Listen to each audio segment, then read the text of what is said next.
etapa previa de cursos generales, pero semiología es la aproximación a la clínica.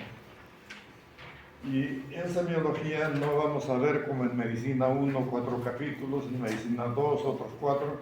En semiología vamos a ver todo.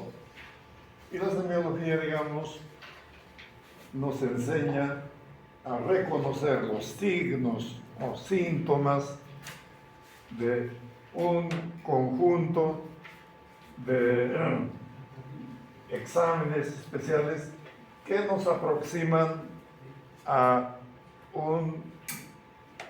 una situación denominada síndrome. Entonces el síndrome es un conjunto de signos y síntomas que pueden tener aproximación con una o más enfermedades.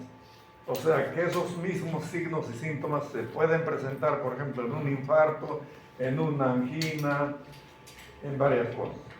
Y la ayuda diagnóstica, la ayuda imagenológica y todo lo demás nos va a permitir definir finalmente, digamos, el diagnóstico.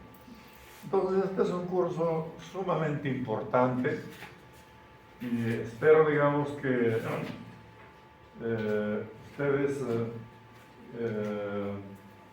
el delegado va a tener todas las diapositivas y cualquiera de ustedes puede pedir que les pase toda la clase en todas las diapositivas, ¿no?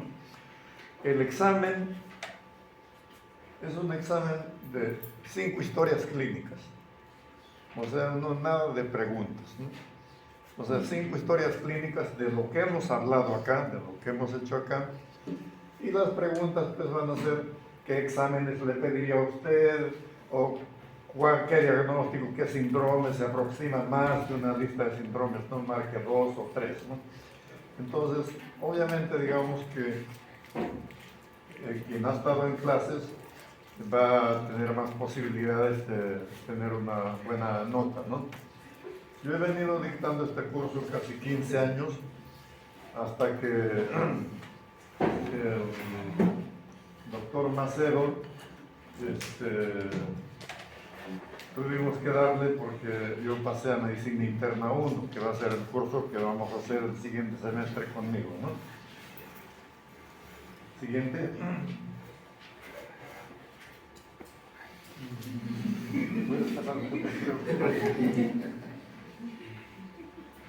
Esas son las ventajas de ser delegado, ¿eh? Muy bien. Entonces, en la semiología hay 4 grandes métodos semiológicos. ¿Qué es en sí la semiología? Es ver, inspección, tocar, palpar, palpación, percutir, percusión, y escuchar, auscultación, que puede ser la auscultación directa con el oído o a través de un estetoscopio o de algún otro aparato que nosotros ahora no sabemos, digamos, cómo va a cambiar esto con la inteligencia artificial, porque la tecnología que para nosotros era de punta en este momento se va a ir al tacho, como se dice en criollo, ¿no? Entonces, en un paciente, primero, digamos, desde que el paciente está entrando por la puerta, nosotros vamos observando cómo camina, ya vamos haciéndonos una idea de qué le está pasando a ese paciente. Conversamos con el paciente, nos va dando algunos síntomas y luego hacemos la palpación, percusión y auscultación. Siguiente. Muy bien. Entonces acá, preferentemente, digamos, yo les voy a hablar de semiología del tórax. Y en el tórax está, digamos, gran parte de la vida misma, o sea, parte del cerebro, que es el eje.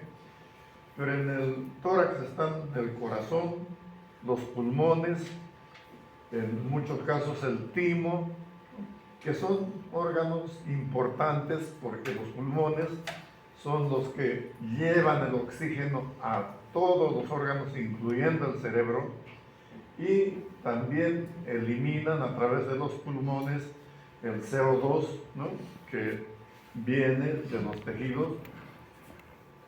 El corazón es la bomba, digamos, que permite que la sangre llegue a todo el organismo. Entonces, más o menos los síndromes van a estar localizados a estos dos órganos que son de vital importancia. Porque cuando hay un paro cardiorrespiratorio, simplemente el paciente se muere, porque el paciente no hace un paro cerebral, hace un paro cardiorrespiratorio, no llega sangre al cerebro y el cerebro a los 5 minutos se muere. Siguiente. Fíjense, a veces uno ve una radiografía de tórax y parece que el pulmón pues está en negrito, que fuera muy simple, ¿no? Pero fíjense qué compleja es la estructura del pulmón. Porque el pulmón, aparte, digamos, de una red de bronquios, bronquiolos, a través de los cuales absorbe el aire para convertirlo, digamos, en oxígeno y elimina el CO2. Aparte, digamos, tiene una vasculatura tremenda, porque llega la sangre oxigenada de los pulmones al corazón y por el ventrículo izquierdo a todo el organismo, pero también, digamos, ¿no?, recibe lo que viene de todo el organismo.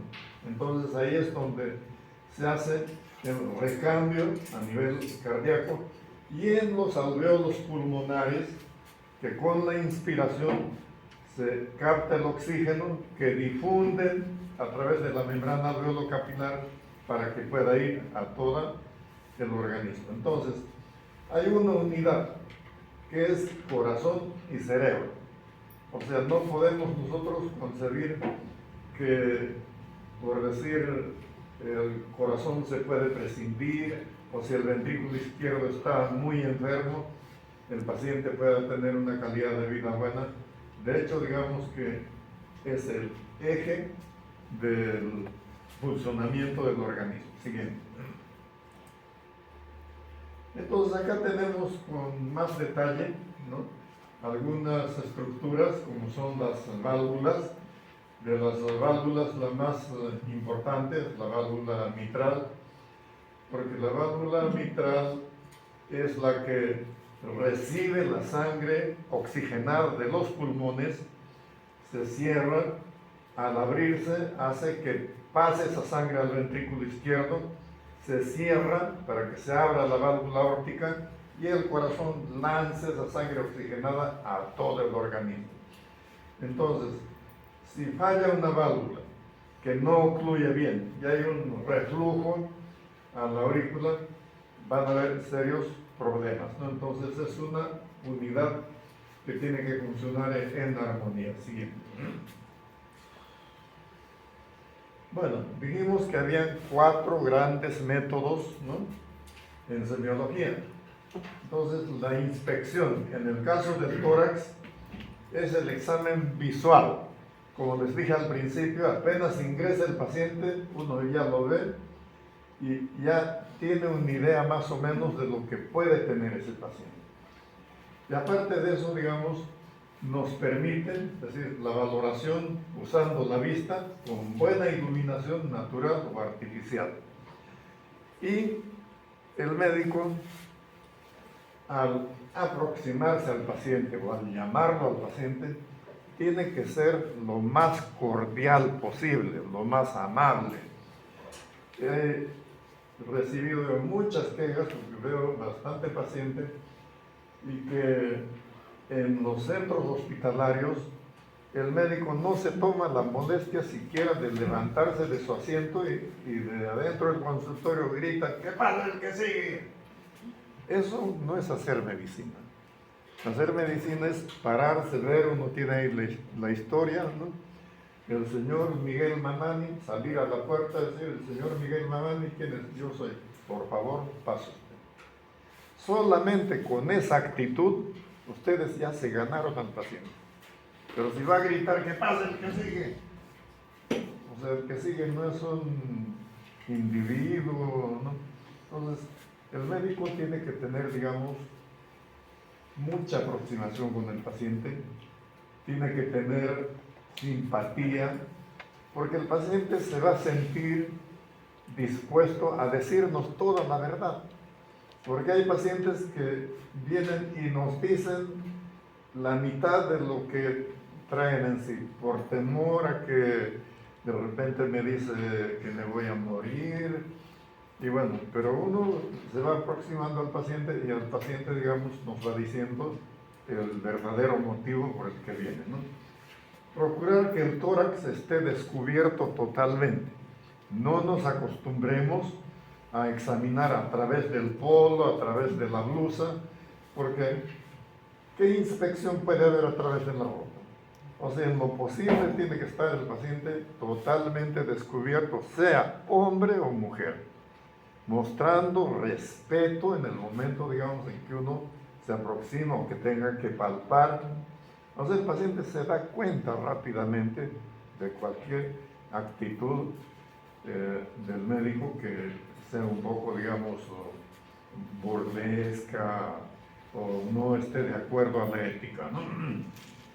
De acuerdo a la posición del paciente, se tratará de abarcar todo el tórax. O sea, no es cuestión de poner el estetoscopio acá atrás y listo, ¿no? O sea, tendrá que hacerle levantar los brazos, auscultar las regiones axilares y laterales, la parte también de adelante, escuchar el corazón, los 4 focos del corazón. Si el paciente está vigil, o sea, está despierto, lo invitará a levantar los brazos para inspeccionar los segmentos laterales y axilares. O sea, muchas sorpresas nos vamos a llevar cuando el paciente levante los brazos y de pronto vemos que hay algo como pequeños nódulos y palpamos y resulta que son ganglios, hacemos una biopsia y es un mieloma múltiple, una neoplasia, que la descubrimos porque le hicimos levantar los brazos al paciente. O lo examinamos despojado de la blusa, del polo, ¿no? Y no apurados poniendo el estetoscopio encima de la camisa, ¿no? Entonces, esto, digamos, es muy importante. Siguiente. Esta es la forma en que se debe examinar al paciente. O sea, el paciente totalmente descubierto. Ahora, hay señoras o señoritas que tienen mucho pudor, entonces hay que hablarles bonito y se puede levantar cierta parte, ¿no? Ver, digamos, si en las mamas no hay deformidades, algo, porque ahora el cáncer de mama no es patrimonio de los mayores, ¿no? O sea, el cáncer de mama en jóvenes, ¿no? Siguiente. ¿Y en varones también? ¿Se puede ver en varones? ¿Hay una incidencia? Claro que sí. Hay cáncer de mama en varones. ¿En Perú hay incidencia de eso o no? Hay pocos casos que se han publicado como estudios de casos raros, ¿no? Pero sí hay cáncer en varones de mama. Ahora, ustedes dirán, bueno, cuando voy al Serums me van a mandar a Pacaipampa o a Huamantanga y yo me voy a encontrar con compatriotas como ellos, ¿no? Que están más abocados a sus labores agrícolas, a sus ritos. Acá están haciendo un rito con la coca que está bastante enraizada, digamos, y viene de generación en generación. Y obviamente fíjense cómo visten ellos, ¿no? O sea, poncho, chaqueta de bayeta, sombrero, chullo. Entonces, uno diría, bueno, ¿cómo lo convenzo a este señor que se descubra totalmente? Entonces dicen, pacientes de áreas rurales, de climas fríos, es difícil convencer para examinar tórax, a tórax descubierto, pero es bueno dialogar para que se descubran a fin de evitar omitir muchos signos de patología torácica o indirectos que pueden tener relación con enfermedades sistémicas graves, enfermedades del colágeno, neoplasias o enfermedades metabólicas. Entonces, nosotros, cuando vayan ustedes a hacer sus serums, siempre va a haber un técnico, pero que en realidad no es técnico de enfermería, ellos le llaman sanitario, y es un señor de la población que sabe poner inyecciones, que siempre ha hecho ese trabajo, ¿no? Entonces él tiene que convencerlos hablando su idioma, en este caso estos son campesinos aymaras, ¿no? En su idioma en aymara o en quechua, y decirle, pues no, el doctor quiere examinarte bien, así es que tienes que descubrirte, ¿no? Y obviamente que tiene que persuadirlos para que se pueda hacer un buen examen, ¿no? Siguiente. Ahora fíjense, acá en adultos mayores, solicitar el apoyo de la familia. Porque esta mamita, por ejemplo, que tendrá más de 80 años, pero ella sigue vendiendo sus artesanías, ¿no? Y si va pues al hospital y de pronto le vamos a decir, quítese la chompa, quítese lo de adentro, o sea que se va a salir del consultorio, ¿no? Entonces, en lo posible debemos decir que venga con la hija o con el hijo, con otra persona, para el examen completo de tórax descubierto. A veces son reacios a descubrirse. Siguiente. A ver, ¿qué notan en este paciente? A la inspección.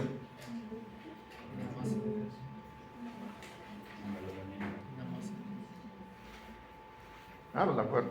Una masa Ya. ¿En qué parte está localizada esa masa? en la zona dorsal de la persona. No, o sea, es bastante notorio que hay un aumento de volumen de parte del hemitórax derecho, pero también casi hasta la cadera, ¿no? Sin embargo, esta paciente posiblemente, digamos, no quiso descubrirse, pero le pusieron una bata del hospital, y eso puede ser una tumoración, puede ser algo maligno, puede ser un lipoma, puede ser muchas cosas. Entonces, solamente a la inspección, nosotros ya tenemos que ofrecerle que la vea otro especialista, si necesita una biopsia o no, o necesita una ecografía. La ecografía nos va a decir qué estructura tiene eso, y de acuerdo a eso vamos a tomar decisiones, ¿no? Entonces, la inspección es un proceso activo, no es pasivo, o sea, uno tiene que moverse de un lado a otro, ver las partes laterales, ¿no? Ver el asiento, ¿no? Muy cómodamente.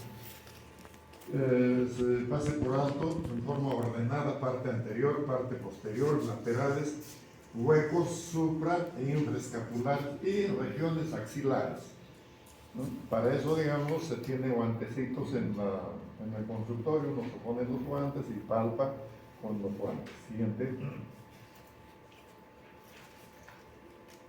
Miren este niño, vamos a ver ahora algunas alteraciones congénitas del tórax. Vemos que tiene un hundimiento marcado de la región esternal, ¿no? Eso se llama pectus excavatum, ¿no? Esto es un trastorno, es una normalidad que comienza desde que nacen, y a los 14 o 15 años de edad es más acentuado. Y esto crea muchos problemas, sobre todo, digamos, de socialización a estos jóvenes o niños. ¿Por qué? Porque se aíslan del resto de sus compañeros, son motivo de burla. Entonces, se recomienda, digamos, intervenir quirúrgicamente esto más o menos a los 6 años de edad, ¿no? Incidencia de casos en varias generaciones, o sea, hay que preguntar a la mamá si el papá, los abuelos tuvieron esta alteración. Puede estar asociado a otras anomalías congénitas como hendidura palatina osteogénesis imperfecta o síndrome de Down, ¿no? Entonces, cuando encontramos un fetus excavatum, hay que buscar signos también de estas otras enfermedades que pueden estar asociadas. Siguiente. Tenemos acá otra forma de fetus excavatum. En el otro niño eran más extensas de la parte inferior del esternón, pero acá parece que viene desde arriba, ¿no? Entonces, al estar hundida esa parte, limita la expansión torácica.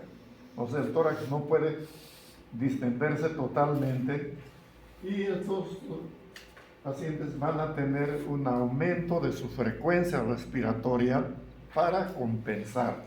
O sea, en vez de respirar de 14 a 16 veces, que es lo normal, van a tener 20 o 22 respiraciones y no van a tener ningún problema. O sea que van a hacer deporte, todo, y cuando nosotros le digamos, no, tú necesitas operarte, no, ¿por qué? Yo no tengo nada, yo hago todo normalmente, ¿no? Entonces suele ocurrir desde la segunda inserción costal hasta el apéndice sigmoides, hay un desplazamiento de órganos, obviamente cuando es extremo, que el corazón se desplaza hacia un lado, origina compresión cardíaca, reduce el tamaño de la cavidad torácica, adoptan una posición arqueada de la columna dorsal. O sea, ellos para tratar de disimular eso, optan esta posición, ¿no? Con un pie afuera para que el tórax como que estuviera normal. Siguiente. Acá tenemos otro fetus excavatum extremo, pero en el anterior niño estaba más hacia el apéndice sigmoides. Aquí está más hacia la parte superior, ¿no? Entonces, acá, por ejemplo, intervenir esto va a ser un poco más difícil, pero en realidad en los hospitales hay equipos especializados en esto que incluso colocan prótesis temporales sin necesidad de abrir el hueso para que vayan levantando paulatinamente la parte, digamos, deformada, ¿no? Siguiente. Fíjense, este señor es un adulto mayor de 68 años, fetus excavatum severo, pero más extensas de la parte inferior del esternón. Pero el señor no tenía ninguna limitación funcional, hacía labores agrícolas rudas y jamás, digamos, se quejó de que se cansaba muy rápido. Vino por otro problema y al hacerle descubrir, entonces yo le digo, pero ¿y esto? No, ningún problema, ¿no? ¿Por qué? Porque está en la parte baja, o sea, casi en el sigmoides, y parte de las costillas que no mantienen su dirección se ponen más oblicuas, de tal manera que este paciente, la parte torácica, sí tenía capacidad funcional. Y la parte abdominal, porque el abdomen participa también en la respiración, ¿no? Pero el señor no tenía ningún problema, le propusimos una operación, dijo que no y nunca más volvió a aparecer, ¿no? Siguiente. Acá tenemos un mismo paciente, acá desde donde está la mariquita roja, digamos, ¿no? Un fetus excavatum de casi todo el esternón. Y acá tenemos al paciente ya operado. O sea, ahí tenemos el paciente ya operado, intervenido. Y fíjense cómo ha quedado totalmente normal. O sea, la intervención quirúrgica no consiste en partir en dos el esternón, no, simplemente con una sierra abren el esternón y ponen como unos tornillos que van de un lado al otro lado, que van levantando. Y al cabo de unos 3 meses retiran los soportes y la parte que abrieron ya se llenó el hueso, digamos, llenó eso y se acabó el problema, ¿no? Siguiente. Acá, por ejemplo, se dice que desmejora su apariencia para ocultar su defecto, tienden a adoptar posiciones viciosas, como esa, por ejemplo, ¿no? Con la pierna acá afuera, para estar en esta posición de que no se note mucho su defecto, ¿no? Y hay un desplazamiento del corazón, por ejemplo, totalmente al hemitórax izquierdo, ¿no? Sin embargo, a veces no acuden, pues no se aíslan, no participan en actividades públicas o deportivas, desfavorecidos por las opiniones de parientes, terminan siendo rechazados y solo siendo amados por sus propias madres, los efectos psicológicos son muy marcados. Entonces, esto se tiene que corregir tempranamente. A partir de los 6 años ya se puede hacer esa intervención quirúrgica que en realidad, digamos, no es ni siquiera abrir el tórax, sino solamente el esternón. Siguiente. Acá tenemos este niño con un petrus excavatum medio raro, porque tenemos una hendidura en la parte del cigoides, pero también hacia la costilla del otro lado, del lado izquierdo. Entonces, niño de 3 años, asintomático, de formación severa, podría ser operado a partir de los 6 años, antes de que deforme la columna, porque si no se opera hasta los 6 años, esto va a deformar la columna para compensar se va a poner escoliótica, y eso de la columna ya no tiene remedio, o sea, se queda así como el paciente que vimos que estaba en la playa, ¿no? Siguiente. Acá tenemos una joven, ¿no? Con un petrus excavatum también marcado, pero digamos muy accesible a que con una intervención quirúrgica eso se pueda solucionar, porque todavía no hay una deformación muy marcada, ¿no? Siguiente.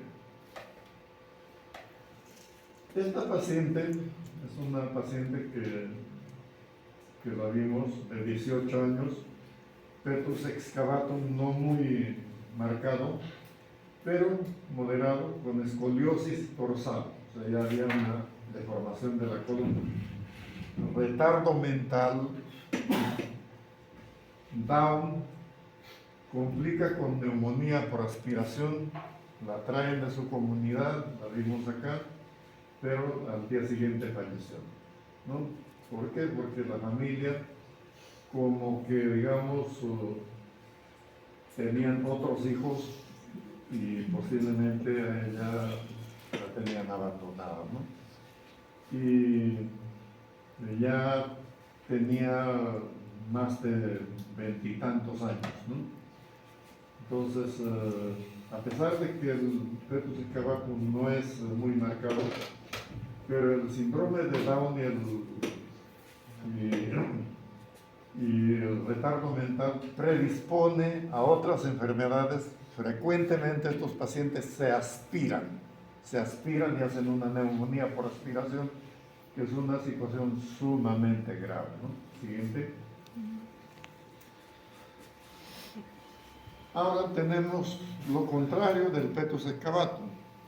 Esto se llama tórax en quilla o en pechuga de pollo, o pectus carinatum, ¿no? Entonces parece que el esternón estuviera obstruido hacia adelante, y obviamente que esto limita más la respiración, porque limita la profundidad de los movimientos respiratorios. Entonces estos pacientes tienen que ser intervenidos lo más pronto posible, a partir de los 6 años, pero este niño posiblemente tenía mucho más de 6 años, que es una toma del internet, ¿no? Y parece que el esternón como que estuviera dividido en dos, ¿no? Y al medio, justamente, la pechuga de pollo que se dice, ¿no?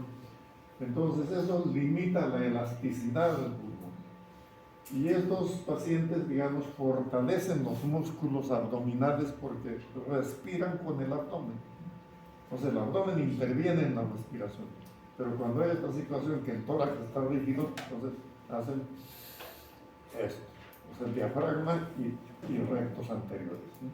Que elevan el pulmón. Cuando relajan, el pulmón baja, ¿no? Y aumentan su frecuencia respiratoria, ¿no? Siguiente.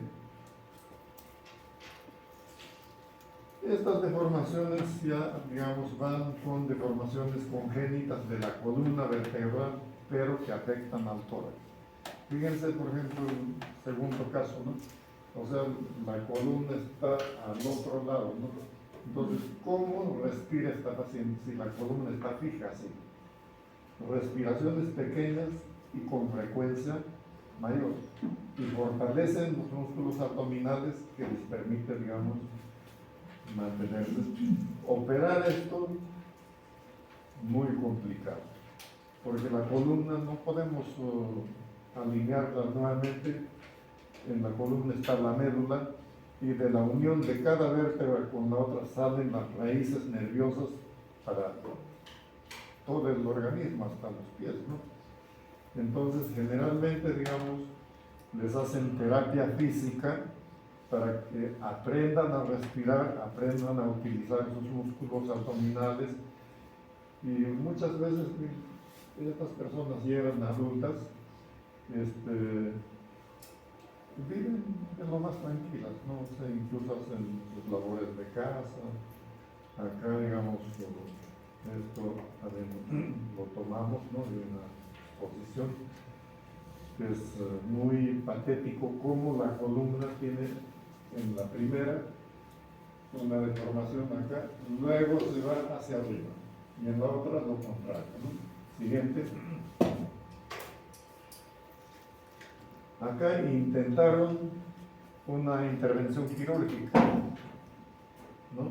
Pero yo creo que muy poco se ha podido hacer porque la intervención quirúrgica va justamente por donde la columna está deformando y en realidad, digamos, no le ha ayudado absolutamente nada, ¿no? Entonces, estos pacientes, inclusive, digamos, en las zonas de costa,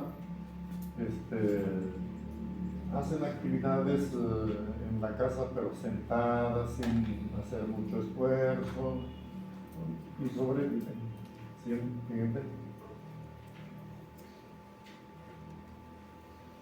Acá vemos la columna, ¿no? Y es la deformación que está creando, digamos, a que el corazón se desplace, un pulmón esté prácticamente colapsado y el otro pulmón se haya distendido hasta la parte inferior como mecanismo de compensación. Y en la tercera se nota la columna ya mucho más desplazada y fija, ¿no? O sea, fija las costillas. Sin embargo, aumentan su frecuencia respiratoria y compensan. Siguiente. Acá en este señor, también era un señor de las áreas rurales, y según él nunca se había dado cuenta de que su columna tenía esta deformación, ¿no? Obviamente que sus familiares, ¿cómo no se van a dar cuenta, no? Pero tampoco tenía ningún problema. O sea, él hacía sus cosas normalmente, se le propuso, digamos, enviarlo a terapia física para que le ayuden a optar posiciones incluso especiales para dormir, ¿no?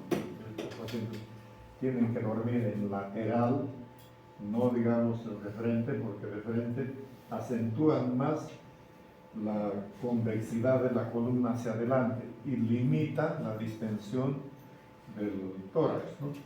En lateral, las rodillas las traen adelante y como que el diafragma les ayuda a respirar mejor.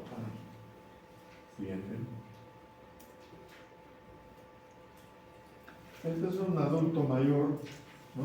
Con un tórax sifótico, fíjense que deformado, deformación de la columna dorsal, convexidad del tórax y provoca una modificación de la dirección de las costillas. Obviamente, ¿no? Las costillas se hacen más oblicuas, ¿no? Puede ser senil, postmenopausia o por alteraciones metabólicas o neoplásicas, especialmente el mieloma múltiple, ¿no? Que es una enfermedad que afecta los huesos y que o los destruye o los deforma, ¿no? Pero el señor tendría 70 años, él dijo que vivía feliz, que no le causaba ninguna molestia, ¿no? Se van adaptando, el organismo crea mecanismos de adaptación y a veces los pacientes no lo sienten y nunca acuden a un hospital. Y si acuden y alguien les dice, pero esto podemos operar, no vuelven a regresar nunca más. Siguiente. Este es un paciente que era de Chancay y venía porque notó que salía secreción por la parte baja, o sea, como materia, ¿no?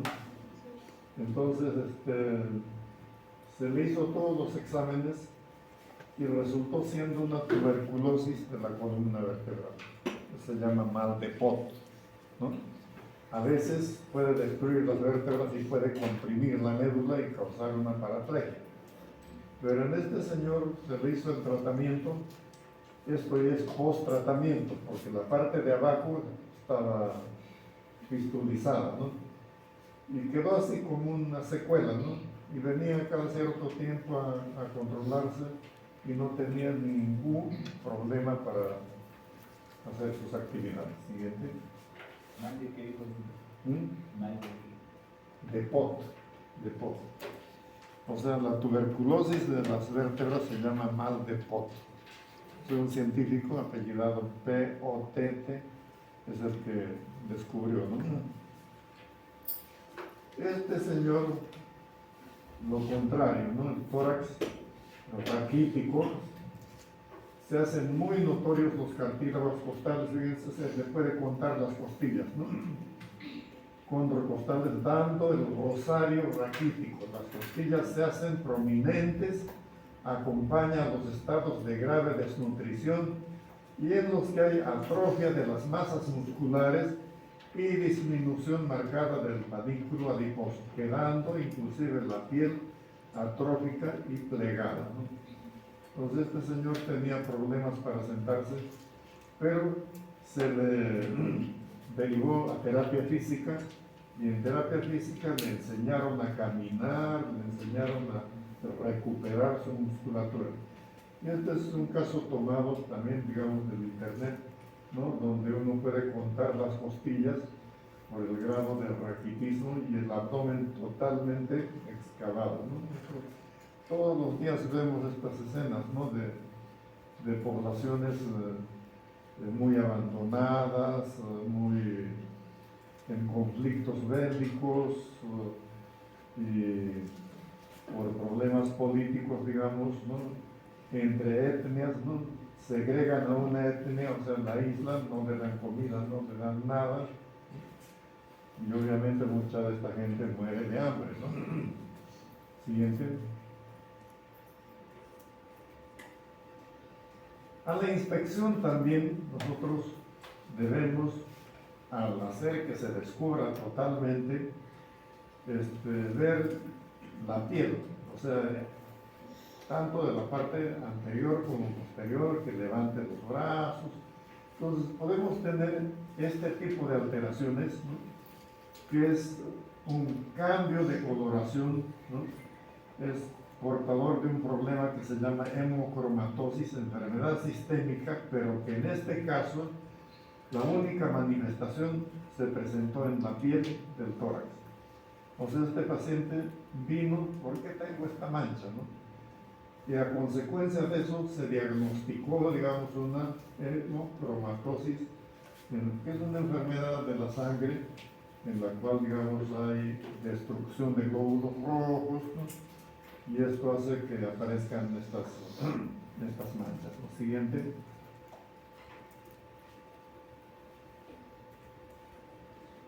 A ver, ¿qué notan esta paciente?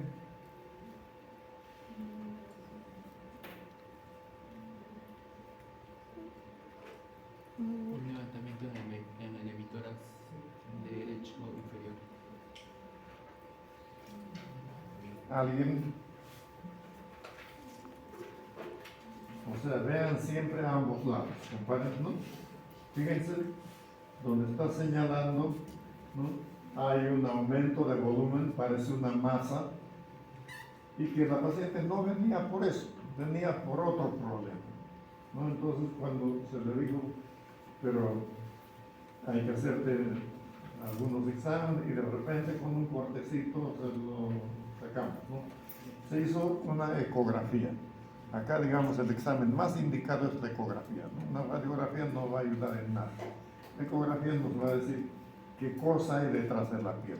Si es tejido denso, si es grasa, ¿no?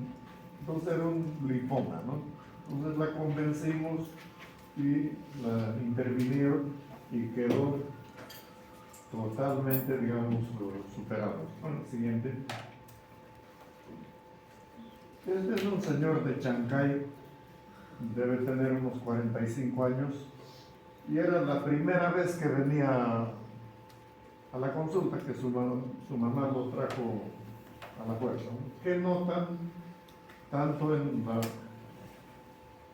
cara posterior como anterior del tórax?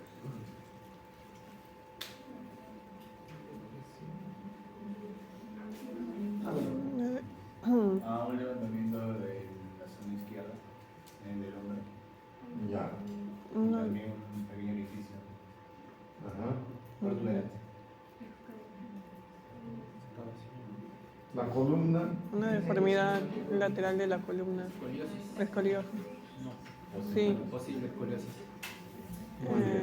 Por los hombres. Entonces, todos tienen razón, ¿no? Hay un aumento del volumen de la parte superior del hemitórax izquierdo, una alteración de la columna también, ¿no? Por una escoliosis. Este señor se le toma una radiografía y no tenía un pulmón.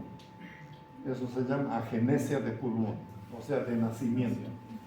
Tenía solamente un pulmón, que era el pulmón del lado izquierdo. Pero él no tenía nada en absoluto, sino que su mamá lo trajo a la fuerza, y cuando le pedimos la radiografía todavía se enojó, y bueno, tuvimos que explicarle que no tenía un pulmón, no sé, porque el paciente hay que decirle la verdad, ¿no? Pero hay que saber cómo decirle, ¿no? Pero tú, felizmente, tu otro pulmón se ha desarrollado bastante y tú puedes hacer tu vida normal, ¿no? Entonces, venía frecuentemente, pero de ella lo perdimos, ¿no? Pero siempre que ustedes tienen algún caso interesante, algo que les llama la atención, tomen una fotografía, una o dos fotografías. Entonces, cuando digamos ya sean serumistas o ya estén ejerciendo, les van a pedir una conferencia así de un día para otro. Cuando estén haciendo la residencia, va a venir el jefe y le dice, para mañana me preparas insuficiencia respiratoria. Entonces, si uno tiene varias imágenes, jala una y otra, y en una noche ya lo arma su conferencia, ¿no? Pero si no tiene nada, a ver, busquen en internet y lo va ordenando, no sé, va tomando fotos de todo lo que va viendo, pero lo va ordenando de acuerdo a las patologías, ¿no? Y fácilmente, digamos, consigue fotografías reales de pacientes reales que lo presentan y que le va muy bien, ¿no? Siguiente. ¿Y esto qué les llama la atención? Bueno.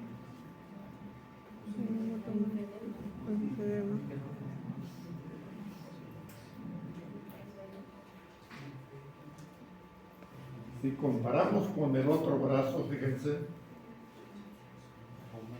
y esta mamita estaba así años, y nunca se le ocurrió ir a un centro de salud, se ponía una manta para que no le vean, ¿no? Hasta que pues la descubrimos y le tomamos una foto, ¿no? Entonces, esta paciente tenía una adenomatosis benigna, o sea, ganglios acá que estaban comprimiendo los linfáticos, y al no drenar linfa, entonces empezó, digamos, a hipertrofiarse el antebrazo. Sin embargo, así como está, la señora con ese brazo trabajaba, hacía de todo. O sea que ni hablarle de operarla, ¿no? En realidad, digamos, uno a veces tiene que ver cuál es el temperamento de su paciente y no insistirle en cosas que uno sabe que la paciente no va a aceptar. O sea, tratarla bien, por lo menos para que siga viniendo y ir viendo la evolución, ¿no? Ahora, una ecografía nos ayudaría también para ver si no hay también ganglios, digamos, que estén a este nivel, por lo que, digamos, la hipertrofia es más a expensas de antebrazo y el brazo casi no mucho, ¿no? Siguiente.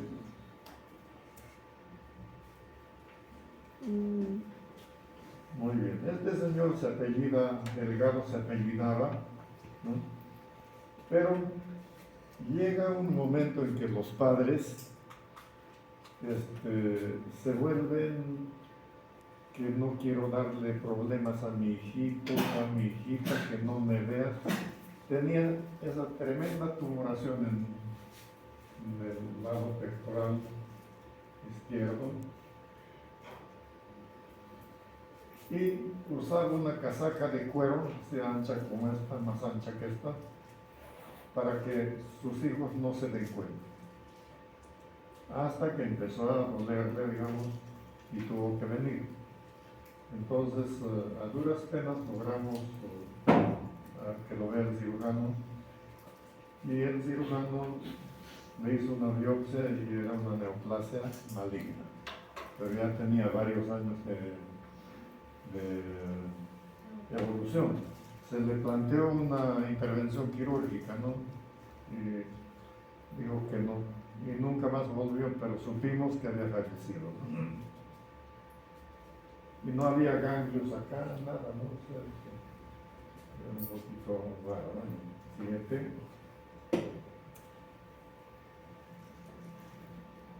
Y aquí, ¿qué tenemos? A la inspección.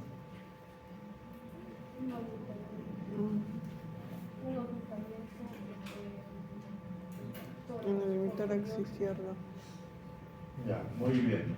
Entonces, vamos a tratar de ir utilizando el lenguaje médico, ¿no?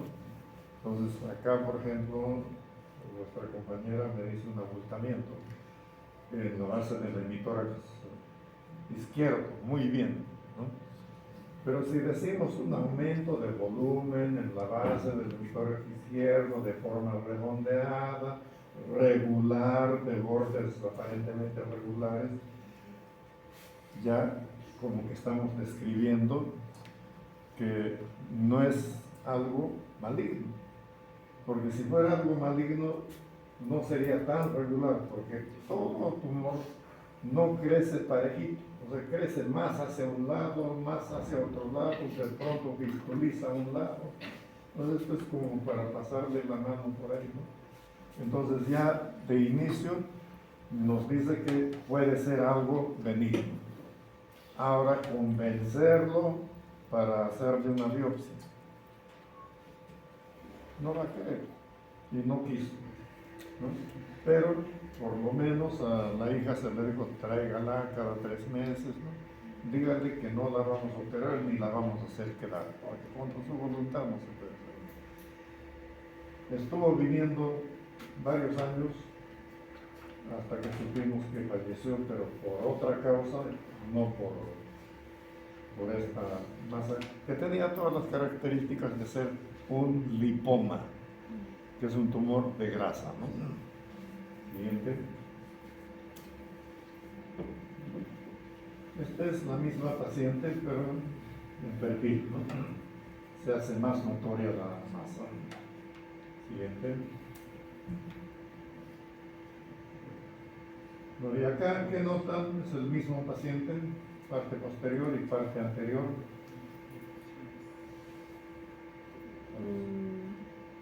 En la parte posterior sería piña. En la parte posterior sería piña. Podría ser, pero es una enfermedad que es más frecuente, ¿no? Y que no tiene cura, pero que tampoco mata, ¿no?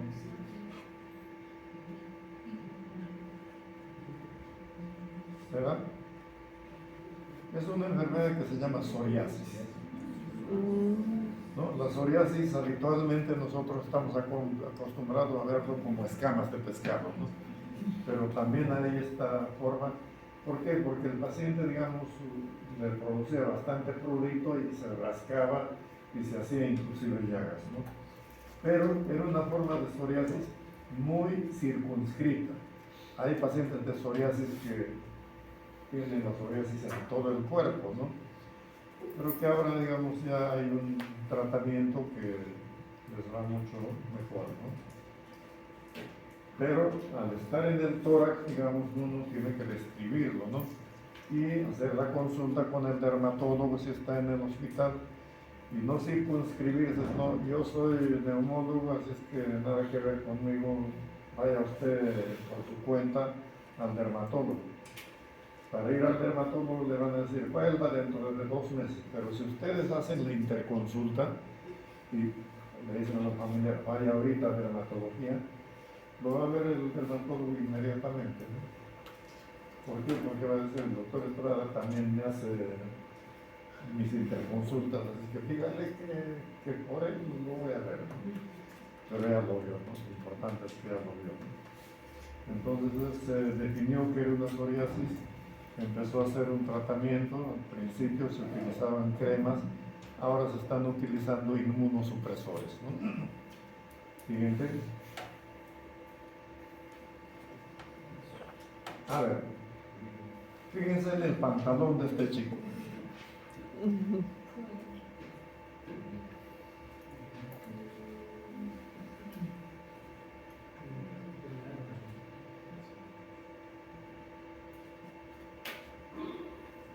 Y una cicatriz porque se le hizo una neumonectomía, ¿no? O sea, se le retiró el pulmón del lado derecho. Pero estuvo muchos meses, estuvo en Lima, de Lima nos los devolvieron, ya tenía una tuberculosis, ¿no? Eran 3 hermanos. Y bueno, el pantalón es, digamos, como era el paciente antes de la operación y antes, o sea, era casi el doble, ¿no? Quedó con un pulmón y yo creo que hasta ahora está vivo, porque se adaptó muy bien, ¿no? Y hacía labores agrícolas. Acá la gente es muy generosa, especialmente en las áreas rurales. Cuando vienen al médico le traen fruta, le traen verduras, le traen lo mejor. O sea, lo mejor es para su médico. Pero para ser merecedor de eso, uno tiene que tratarlos también con mucho respeto, con mucho cariño, darle la mano, decirle, siéntese, ¿en qué te puedo ayudar? No gritar, ¿qué pasa? ¿Qué sigue? ¿No? Entonces eso es parte también de la formación de nosotros como médicos, como seres humanos, de no creernos por encima de los demás. Somos la profesión más linda, más noble, más sacrificada, pero también somos los profesionales que tenemos las más grandes satisfacciones cuando salvamos una vida, ¿no? O sea, eso no lo hace nadie, ¿no? O sea, qué lindo, ¿no? Qué lindo uno. Nadie daba medio por este paciente, pero yo lo transferí, lo operaron, bajó a la mitad de su peso, pero él quería estar con ese pantalón, ¿no? Y seguro que está vivo todavía, porque ya hace tiempo que no lo he visto. Antes la tuberculosis, pues acá en hospitalización, 40% era tuberculosis. 40%. El auditorio de salud era una sala con 12 camas solamente para tuberculosis, un poco aisladito, ¿no? Pero poco a poco eso fue cambiando y se empezó a trabajar en condición de programa de control de tuberculosis. Porque antes, ¿cómo se trataba la tuberculosis? Se diagnosticaba, había una sospecha en la radiografía, se le pedía de cada esputo, salió positivo, su receta a la farmacia 60 cápsulas de rifampicina, 100 de isoniazida, 100 de piracinamida, 100 de tamutol en una bolsaza así. Salían a la calle, en la calle habían unos comerciantes que les compraban todo. Y el paciente tan inconsciente lo vendía todo, toda la medicación. Entonces así nunca se iba a acabar la tuberculosis. Entonces se establecieron los programas de control de tuberculosis. Todo paciente diagnosticado de tuberculosis tenía que venir al hospital a tomar los medicamentos todos los días. ¿Por qué? Porque le daban descanso médico y le pagaban un subsidio como el 80% de su sueldo hasta que se recupere, ¿no? Entonces, si el paciente no venía 2 días, la asistenta social al tercer día estaba en su casa y lo traía de las orejas. Que no he podido ir, que he estado trabajando. No, señor, usted va a contagiar a toda su familia, así es que vamos al hospital. El doctor Gavidia fue jefe regional de los programas de tuberculosis en Minsa. El doctor estaba nombrado en el hospital regional, pero su esposa trabajaba conmigo en el seguro. Entonces su esposa me decía, ay, Wilito, que tiene que ir a Sayán, que tiene que ir a Chancay, porque era de toda la región. Entonces, un buen día, yo le digo, ¿por qué no lo traemos acá? Pero está nombrado en el otro lado, tendría que renunciar. ¿Y qué? Que renuncie, pues, porque no se va a pasar toda la vida con solamente tuberculosis, ¿no? Entonces el doctor tomó la decisión de renunciar al MINSA. Y en esos tiempos, para que me nombren, tenía que estar 10 años de contratado. Y bueno, se vino y empezamos a trabajar con él, pero ya no solamente tuberculosis. Y hicimos el primer programa a nivel nacional de control de tuberculosis acá en Huacho, cuando el señor Castañeda era presidente ejecutivo de salud. Organizamos el primer programa con los asistentes sociales, igualito que en Minsa, ¿no? O sea que no venía el paciente, el asistente iba a su casa, lo traía. Pusimos 2 enfermeras en el programa, los exámenes se procesaban rápidamente y se les daba alimentación, se les daba leche, se les daba avena, ¿no? Entonces, cuando ya empezamos a trabajar en condiciones de programa, entonces el doctor Gavidia nos ayudó bastante, ¿no? Porque sabía bastante, pero ya él hacía también otras cosas, hacíamos endoscopías, hacíamos toracentesis, o sea, no solamente tuberculosis, sino, digamos, neumología y una sala con 12 camas para tuberculosis, ¿no? Siguiente. A ver, ¿alguien puede decirme qué nota a la inspección en esta paciente?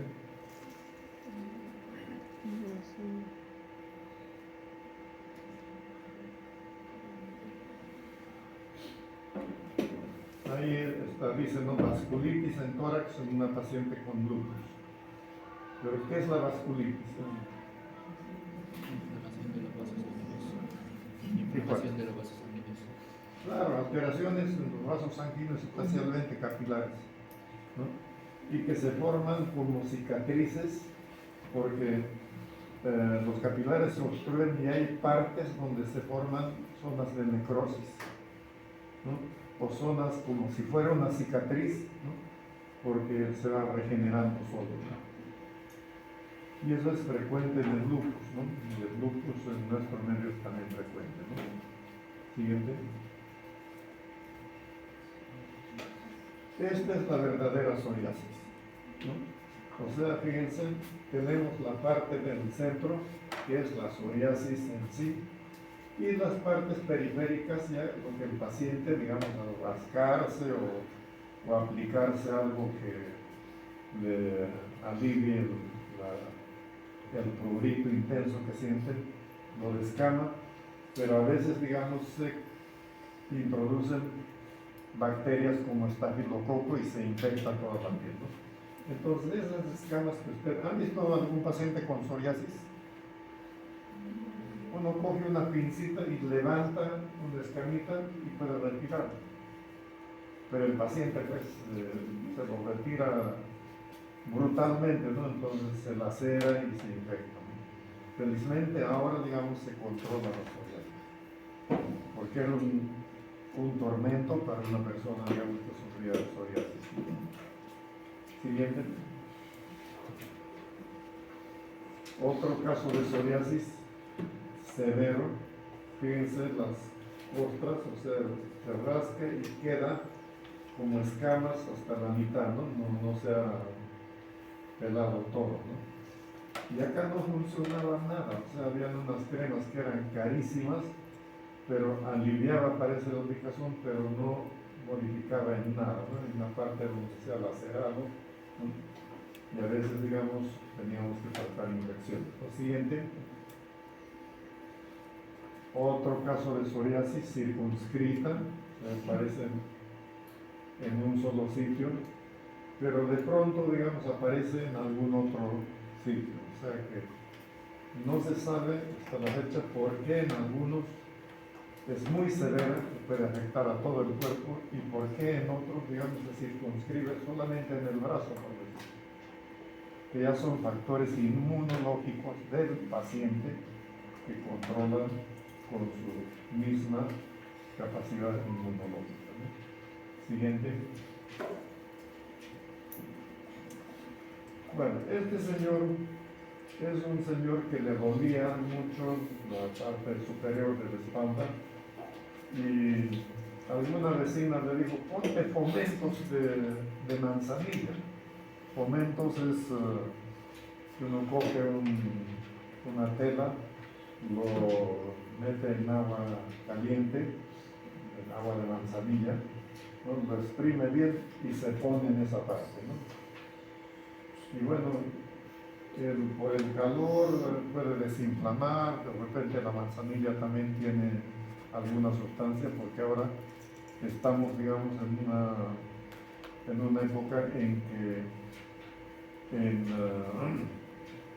otros países, específicamente en Inglaterra, se ha patentado un medicamento en base a la uña de gato que se han robado de acá, se han llevado los plantones sin autorización del gobierno, porque cualquier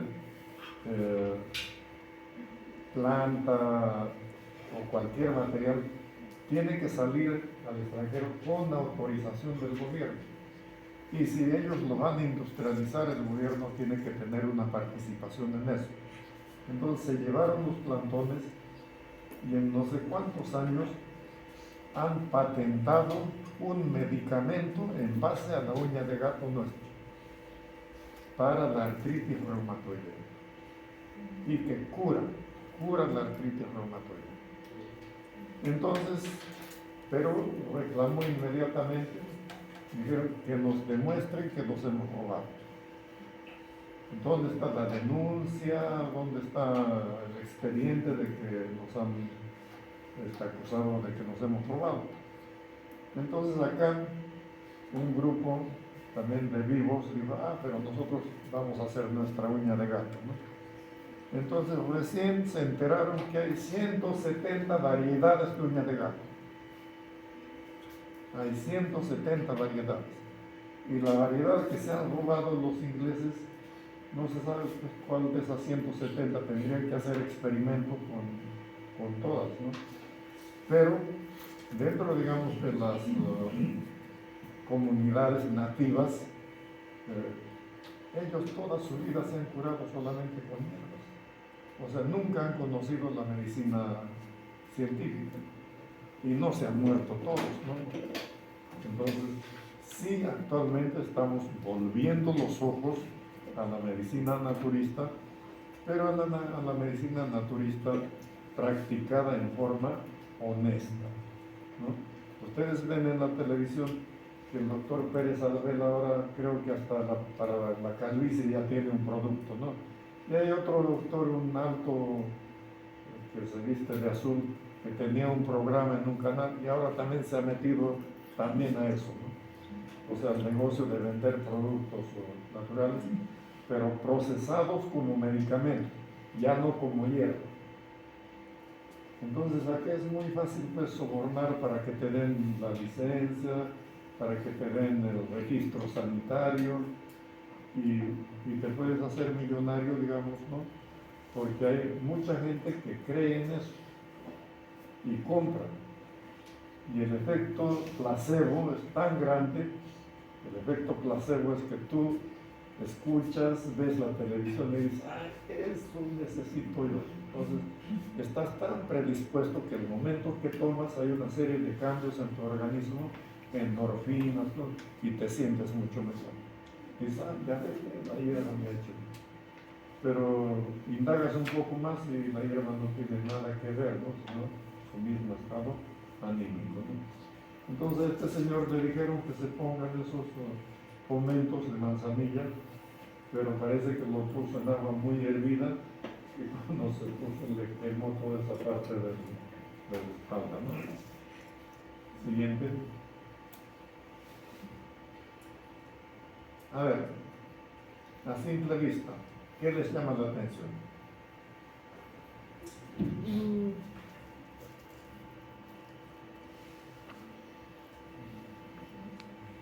Ahí está su nombre, ¿no? Pero ustedes, ¿qué cosa notan ahí?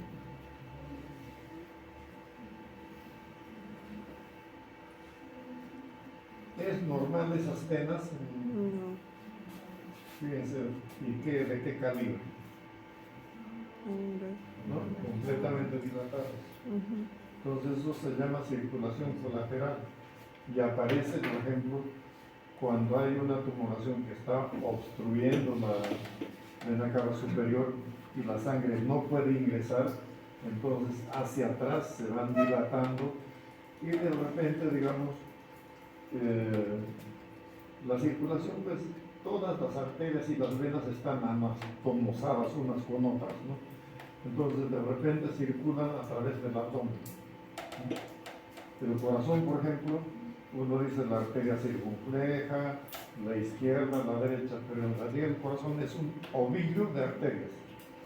O sea que las ramas de la circunfleja se unen con las ramas de la izquierda y de la derecha. Por eso que cuando hay un infarto no se necrosa todo el ventrículo que depende de una arteria, porque las otras colaterales que se juntan optimizan y minimizan el infarto. Es un ovillo, les voy a mostrar una diapositiva, ¿no? de la circulación coronaria, y por eso es que acá no muere tanta gente por infarto, ¿no? ¿Por qué? Porque también, digamos, la población andina, la población que vive por encima de los 2.500 metros, tiene una circulación mucho más óptima que los de la costa. ¿Por qué? Porque por la misma altura requieren más oxígeno y para que puedan captar más oxígeno necesitan, digamos, que sus arterias y sus venas se dilaten y puedan transportar más oxígeno, ¿no? Porque en el aire que estamos respirando en este momento, ¿cuánto por ciento de oxígeno hay? 0,21.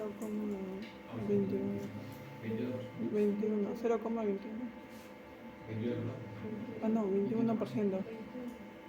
Ya, entonces es 21, pero no es 21, 20.8. Entonces, para redondearlo, se considera como 20%. ¿Y por qué cuando uno va al Cusco, por ejemplo, uno tiene que estar el primer día sin hacer nada? Si en Cusco también el aire contiene 20% de oxígeno, igual que en Lima. ¿Qué cosa es lo que cambia? La presión que ejercen en la altura y en la costa sobre esa cantidad de oxígeno. Entonces acá en la costa, por ejemplo, la mezcla de gases a nivel alveolar, 20% oxígeno, 70 y tantos por ciento nitrógeno y 0.4% de CO2. Entonces el nitrógeno, ¿por qué tanto nitrógeno? ¿Cuál es la utilidad del nitrógeno? El nitrógeno no difunde a través del alveolo a la sangre.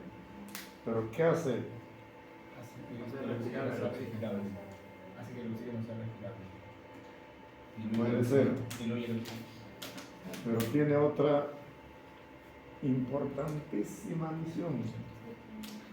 ¿Qué pasa si nosotros le damos a una persona 100% de oxígeno? Ese 100% va a difundir y los alvéolos se van a colapsar. Entonces el nitrógeno hace que los alvéolos no colapsen.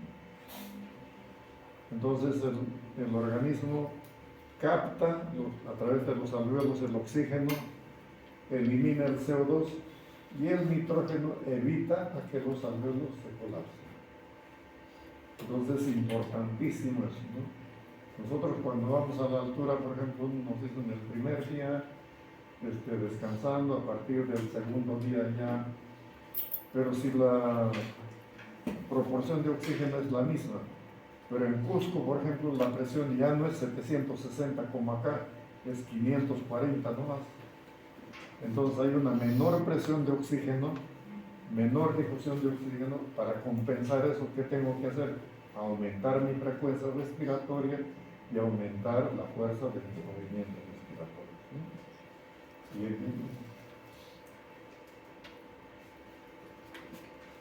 Y seguimos acá con circulación colateral, ¿no? O sea, venas que se notan que toman otra ruta para retornar a los pulmones o al corazón, ¿no? Siguiente. Y este señor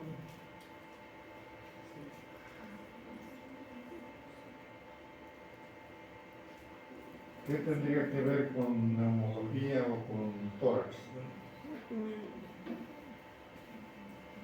Este es el abdomen, ¿no? El abdomen y el tórax está para allá. ¿Hay circulación colateral? Cualquier cantidad de circulación colateral, ¿no? Entonces esto es un paciente cirrótico, ¿no? En donde, digamos, se elabora ya poca albúmina. Al elaborar poca albúmina empieza a trasudar líquido a los tejidos, al abdomen, a las cavidades, ¿no? Y la circulación venosa se invierte. Entonces la sangre, digamos, que debía llegar al abdomen a través de las venas, digamos, abdominales, lo hace por la periferia para ingresar por otra vía. O sea, igual, puede ser de abajo hacia arriba, cuando en el abdomen hay algún problema, por ejemplo, el hígado está cirrótico, entonces buscan volver a retornar al tórax a través de la circulación colateral, ¿no? Y una ascitis tremenda que pues estos pacientes hay que estarles pasando albúmina cada 2 días, porque si le sacamos líquido ideal, le sacamos 5 litros en 3 días, se vuelve a llenar. Entonces no ganamos nada, ¿no? Siguiente. Y este es el famoso sarcoma de Kaposi. El sarcoma de Kaposi, ustedes dirán, bueno, ¿y qué nos interesa el sarcoma de Kaposi? Es una de las neoplasias que está asociada a los pacientes portadores de VIH. Entonces el paciente de VIH actualmente ya no se muere, porque hay un cóctel de 3 medicamentos que controla la carga viral, y la carga viral, digamos, está como de un paciente normal y llevan una vida normal. Pero hasta ahora no se sabe por qué Este tipo de neoplasia es tan agresiva que aparecen como pequeños nódulos, el paciente se rasca o lo lacera y de pronto en poco tiempo ya está en el abdomen, ya está en el tórax. Puede estar muy bien controlado de su VIH, pero cuando ya esta tumoración es recontra maligna, el paciente se nos muere, ¿no? Siguiente. Y en el tórax frecuentemente se localiza, ¿no? Acá tenemos un paciente que sufría de psoriasis, ¿no? Pero una psoriasis circunscrita. En la parte de arriba tenemos las escamas, pero acá como que ya parecía, digamos, piel de pescado, ¿no? Los eritema multiforme, psoriasis y eritema multiforme de tórax y brazo. Entonces se asocian dos enfermedades, ¿no? Siguiente. Y acá, ¿qué les llama la atención?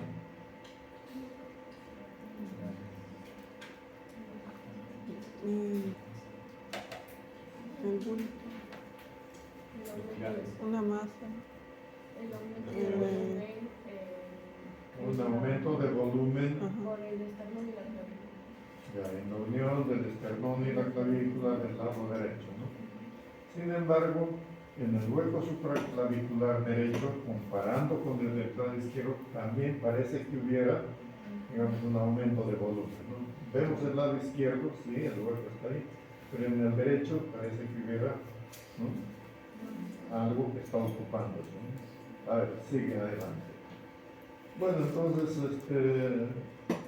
estábamos estudiando esto y de pronto esa masa que vimos se abrió y empezó a drenar una secreción que se llama casium,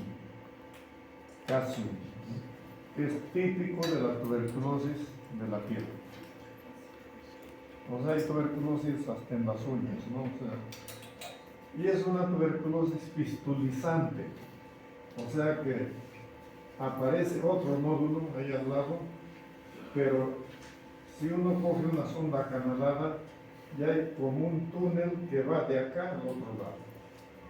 O sea que va tunelizando y van apareciendo más nódulos, ¿no? Siguiente. Entonces acá ya se le empezó el tratamiento con el esquema para tuberculosis y ya se va formando la típica cicatriz queloide, que es típico de las cicatrices tuberculosas.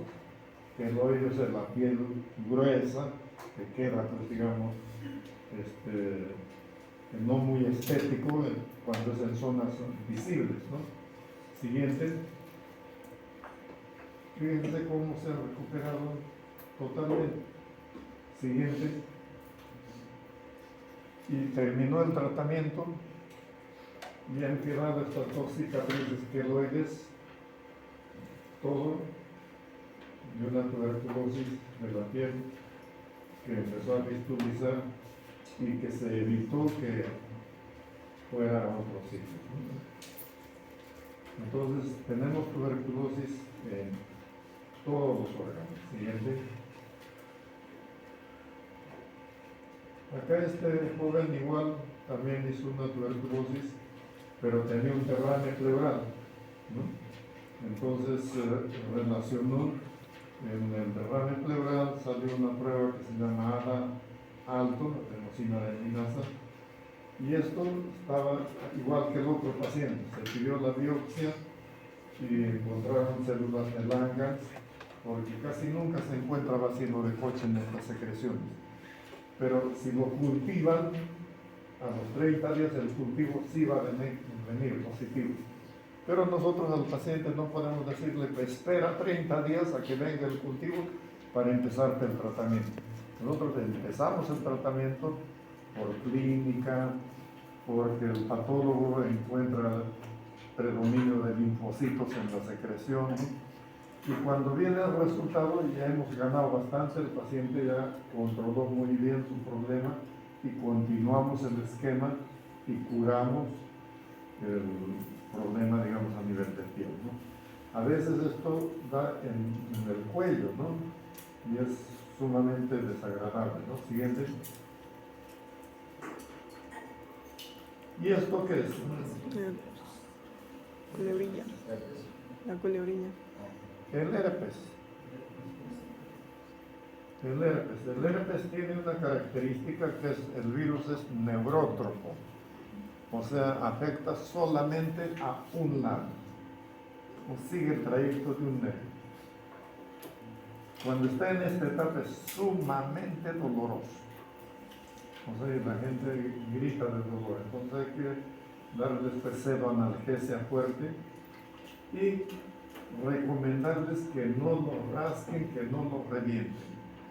Porque si lo revientan, ¿qué germen es más frecuente en la piel? Estafilococo.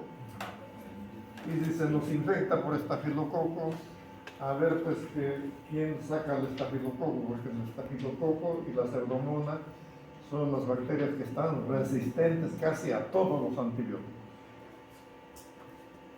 Siguiente. Acá otra forma de herpes.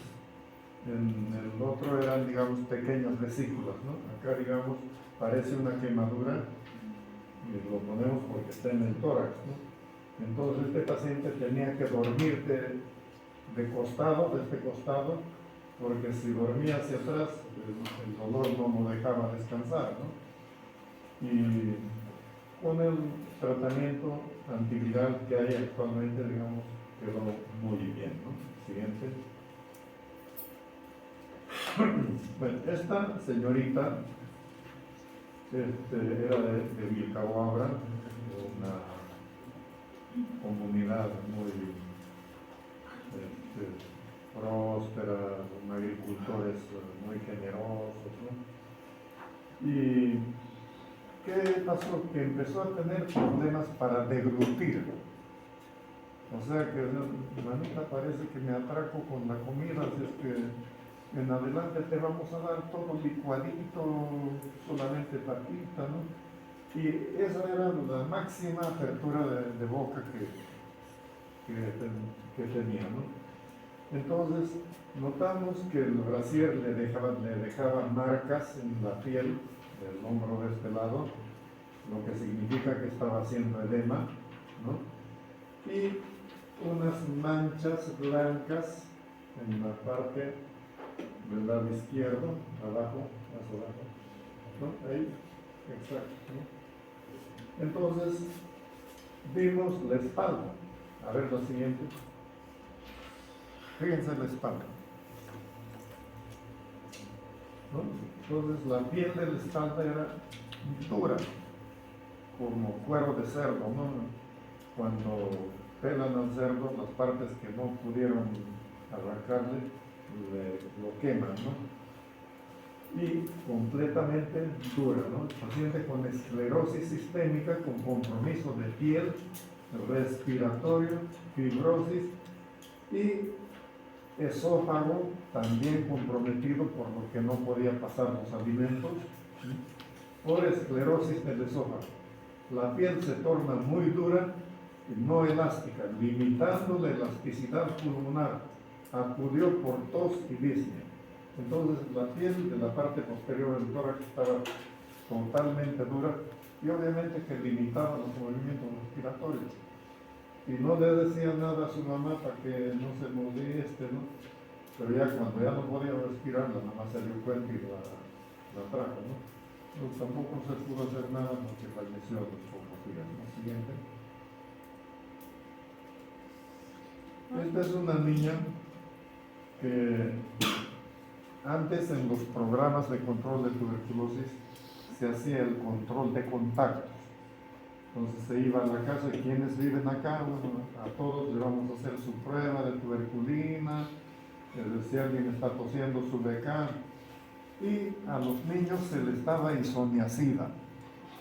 Eso se llamaba quimioprofilaxis. Entonces les daba isoniazida como prevención para que el bacilo no haga la infección en ellos.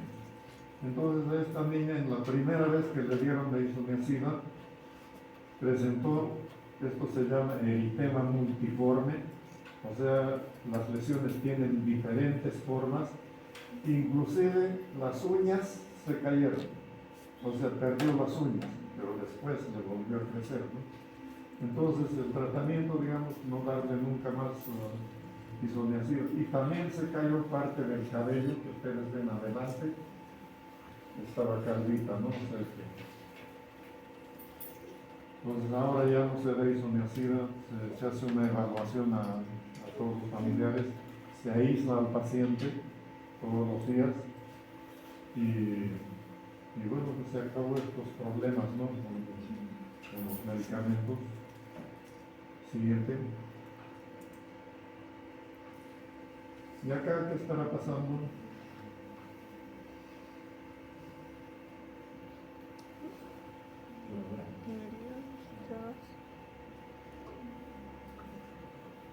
También es una forma de psoriasis, o sea, hay varias formas de psoriasis, ¿no? Hay una psoriasis que le llaman pseudotumoral, o sea, porque en vez de placas se forman como pequeños tumores, ¿no? Y el paciente se rasca y lo lacera, pues como el de arriba, por ejemplo, donde sacar un pedazo de ahí, ¿no? Pero se empieza el tratamiento y eso va muy bien, ¿no? Las manchas que tiene han sido zonas donde ha tenido también las lesiones de psoriasis, ¿no? Y que la piel queda lisa, ¿no? El tórax, ¿no? Siguiente. Bueno, este gordito es un paciente que vino con su papá y tenía la barriga tan grande, o sea, había una asimetría tóraco-abdominal en un paciente con síndrome de Pickwick. Síndrome de Pickwick es obesidad mórbida y dos trastornos más, ¿no? Entonces, le dijimos que se descubra para examinarlo. Y mientras se descubrió, se quedó dormido. Es una de las características del síndrome de Pickwick. ¿Por qué? Porque tiene el CO2 alto. O sea, el abdomen no permite, digamos, que el pulmón se distienda. Entonces empiezan a retener el CO2. Y el CO2 provoca pues una serie de trastornos, ¿no? Cuando está por encima de 50, incluso acidosis respiratoria, ¿no? Se quedó dormido, teníamos que despertarlo y vamos a seguir, ¿no? Ya no volvió, no supimos, ¿no? Destacó somnolencia exagerada, tórax con osteogénesis imperfecta. Ustedes ven que hay como si fuera un petus excavatum en el tórax, ¿no? Es una serie de trastornos, ¿no? Siguiente. Acá otro señor también con diástasis de los rectos anteriores, o sea, los músculos rectos anteriores, que son los que contienen el abdomen, no se contraían. Entonces el abdomen pues se distiende, ¿no? O sea, exageradamente, ¿no? Entonces acá había un doctor Salazar, un cirujano, que era un cirujano muy agresivo y que él no tenía miedo a nada, o sea, se metía con todo. Entonces dijo, no, podemos abrirle y los músculos rectos anteriores suturarlos, o sea, hacerle un cortecito y suturarlos para retraerlos, y que dio resultados. O sea, todos me dicen, estás loco, no te van a hacer juicio, pero abrió la piel hasta llegar al músculo y empezó a suturar el músculo recto anterior que era tan largo, lo achicó, y el abdomen en un poco tiempo, con dieta, con todo, digamos, volvió a la normalidad, y también a respirar normal, porque con esa distensión abdominal la presión dentro del abdomen es más alta y el diafragma se ve limitado de descender, y obviamente que el señor estaba respirando más veces, pero respiraciones con menos volumen, ¿no? Entonces hay muchas otras patologías que influyen en el sistema respiratorio. Por eso que nosotros, cuando vemos un paciente, no debemos circunscribirnos pues solamente al tórax, por decir, ¿no? Si se está descubriendo todo, ver también el abdomen, de repente hay una hernia umbilical por ahí, hacerle su interconsulta al cirujano, no esperar a que se haga una tremenda hernia. O sea, eso ya es la actitud nuestra, digamos, de evaluar bien al paciente. Siguiente.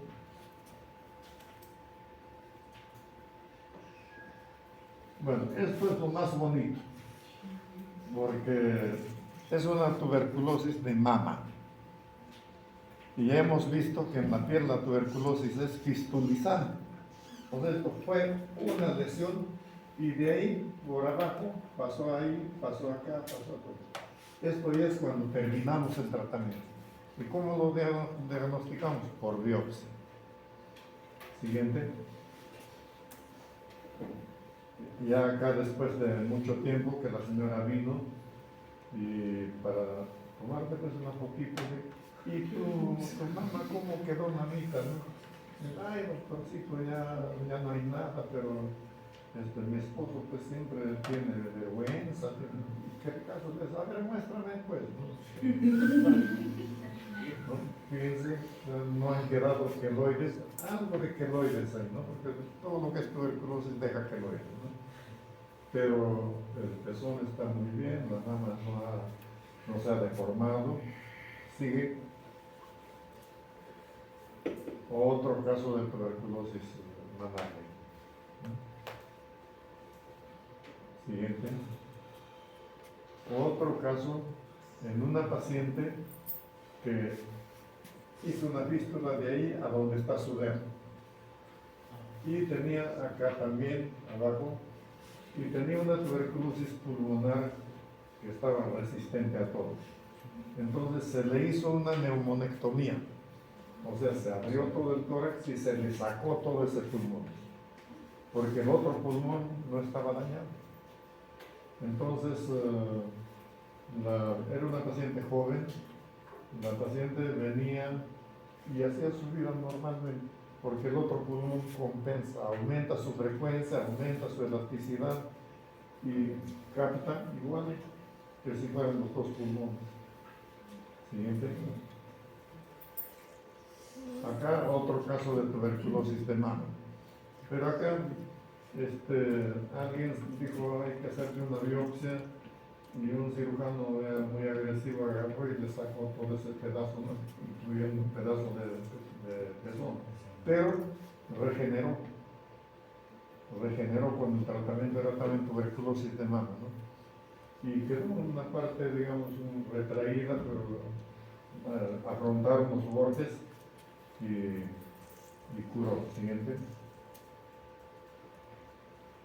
Acá, esta es una señora de Paramonga que en la mujer el cáncer de mama tiene un carácter epidémico, puede manifestarse como un nódulo muy pequeño o en estadios muy avanzados como el que se muestra. Entonces esta señora entraba al baño en su casa y se demoraba un montón en salir.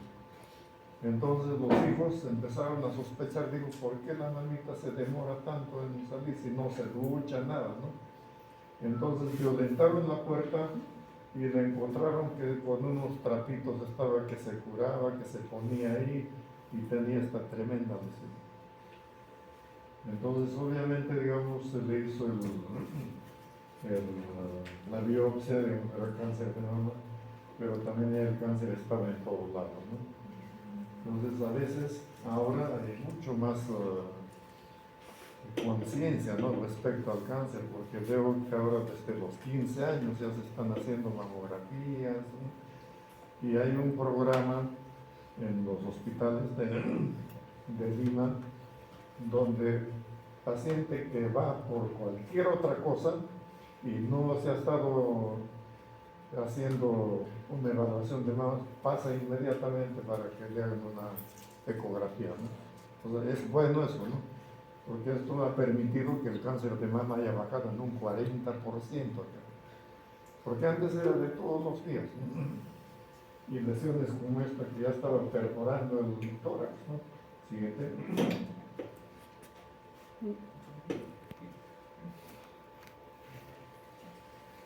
Esta es otra mamita de Paramonga que hizo un cáncer de mama y la transfirieron al INEM. En el INEM estuvo como 2 años, ¿no? No los 2 años, ahí la citaban cada mes, ¿no? Le hicieron quimioterapia y según ella, dice que le dijeron, ya estás de alta. Pero en su tarjeta decía control en 3 meses. Y la señora no volvió al INEM en 5 años. Y luego de 5 años se dio cuenta que en el hueco supraclavicular apareció una tumoración, que ustedes ahí la ven. Entonces lo palpaba y eran ganglios. Entonces convencerla para decirle, pues mamita, esto puede ser tu mismo cáncer, ¿no? Hay que hacer una biopsia. No, porque a mí el doctor en neoplásicas me ha dicho, tú ya estás curada y ya, anda a ver. Entonces la convencimos y se le hizo la biopsia y efectivamente era el mismo cáncer de mama, ¿no? Entonces ya ella se puso muy negativa, dijo que ya estaba vieja y que para qué iba a hacer que sus hijitos gasten, y ya no supimos más, posiblemente se murió, ¿no? Siguiente. A ver, ¿qué les parece lo que ven ahí? ¿Qué puede ser? ¿Qué órgano?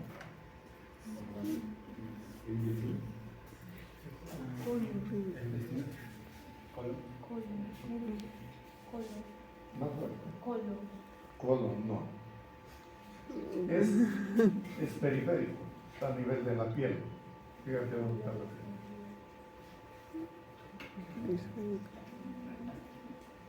Pasa a la siguiente. ¿Qué cosa es? Ah, pulmón. No. Es mama. Es mama. Es un cáncer de mama. Fíjense en el otro lado donde está la mama. Esta señora fue una trabajadora del hospital y un día vino su jefe, el doctor Barrosa, a Choctrama, estaba en esta cama, y al poco rato llegó ella, que era la asistenta de él por 30 años más o menos. Entonces se reencontraron en Choctrama. Y la biopsia dio un cáncer de mama. Entonces quisimos enviarla a Menara y ella dijo que ya no, que había vivido bastante y que ya intuía que era algo malo y se murió. O sea, muchas personas, digamos, tienen ese criterio de cómo voy a estar fastidiando a mis hijitos, o sea, mejor me muero, ¿no? No, no es así, ¿no? O sea, que nosotros debemos intervenir y no dejar, pues, se fue, pero firmando la hoja de exoneración de responsabilidad, porque no falta, llega algún otro familiar y dice, te han dado de alta y esto, hay que denunciarlos al fiscal. Entonces, cuando viene el fiscal, que venía emergencia a cada rato, se le muestra, se le dice, señor fiscal, la paciente ha firmado su exoneración de responsabilidad. Entonces, es una hoja donde dice, ¿no?, que solicito mi alta voluntaria, no obstante las explicaciones del médico que mi enfermedad puede empeorar, por lo que exonero de toda responsabilidad al personal médico y de enfermería de emergencia y shock trauma. Entonces, alguien quiere hacer un juicio, señor, aquí el paciente se mató solo. Es bien frecuente eso. Ustedes ya cuando empiecen a estar en el hospital van a ver que el médico está tratando de convencerla que se hagan procedimientos, ¿no? Que por qué voy a hacerme. Y bueno, y también con lo que acá, pues, para hacerse una ecografía también hay que esperar 2 meses, ¿no? O sea, vaya a ecografía, le van a dar la cita para septiembre. Imagínense. Les voy a contar una anécdota. Mi esposa sufría de artrosis y ya no podía caminar, o sea, un lado de la rodilla, ¿no? Ya el cartílago, todo eso se había deshecho, estaba hueso contra hueso, ¿no? Entonces mi hijo es anestesista Y un día en la clínica El Golf le toca de casualidad operar con el doctor Suárez. El doctor Suárez era el jefe del servicio de rodilla del Rebagliati. O sea, el departamento de traumatología del Rebagliati, había un servicio de rodilla, donde habían como 12 médicos, un servicio de manos, de columna, o sea, de cada parte del cuerpo, como 40 traumatólogos. Entonces el doctor Suárez era el trome de rodilla, ¿no? Entonces, mi hijo como anestesista, en la clínica El Golf lo pone como tercer retén. ¿Qué quiere decir tercer retén? Que cuando hay una operación de emergencia, llaman al primer anestesista que figura como retén. Y dicen, no, estoy operando en el hospital, estoy de guardia, no puedo ir. Llame al segundo retén, que ha salido a la playa, pero en 2 horas puede estar acá. Llaman al tercer retén, el tercer retén que estaba todavía nuevito, dijo, esta es mi oportunidad, estoy en 10 minutos en la clínica. Entonces se presentó. Y al doctor Suárez le tenían miedo, ¿no? Porque es muy exigente y no deja que sus ayudantes terminen la operación. Porque lo habitual es que el cirujano principal hace, por decir, la mastectomía y lo deja que sus ayudantes ya suturen, hagan lo demás, ¿no? Pero el doctor Suárez no, o sea, él tiene que dar la última puntada y recién se retiran todos, ¿no? Entonces, mi hijo se puso muy asequible con él, ¿no? Entonces el doctor le dijo, mira, ¿sabes qué? Hay que esperar 5 horas hasta que despierte bien y me comunicas cualquier cosa, ¿no?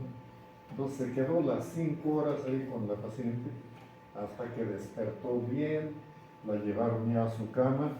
Al llevarla a su cama ya no es responsabilidad de los cirujanos ni del anestesista, sino ya del médico de la sala donde estaba, ¿no? Bueno, entonces el doctor Suárez le dijo, muchacho, me ha gustado mucho la forma como me has asistido, porque esos viejos de tus colegas están que me dicen, ya, deja que tus ayudantes hagan lo demás, porque tenemos que ir al peruano japonés a operar, y tú me has dejado tranquilo. Entonces, mi hijo se aprovechó y le dijo, doctor, yo también quiero pedirle un favor. Mi mamá tiene que operarse en la rodilla, tiene que ponerle una prótesis total, o sea, titanio abajo, titanio arriba. Ha ido en febrero para sacar una cita con usted y le han dado para septiembre. ¿Qué? Sí, doctor, para septiembre, no es broma.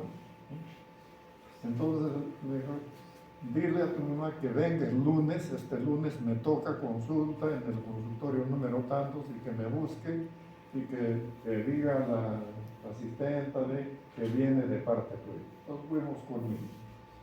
Entonces mi esposa está, pues, pero ¿cómo va a ser que ya me va a operar? Entonces tocó la puerta, ¿no?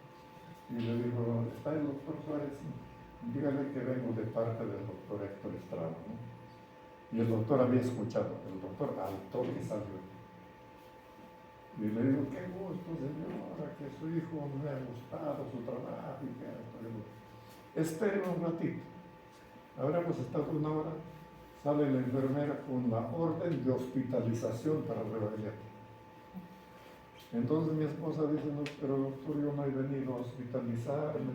Le dice, señora, en este momento hay una cama desocupada arriba, porque han dado de alta una paciente. Si usted se demora 1 hora, esa cama la van a ocupar todos los traumatólogos, todos los demás. Así que apúrese más bien en subir.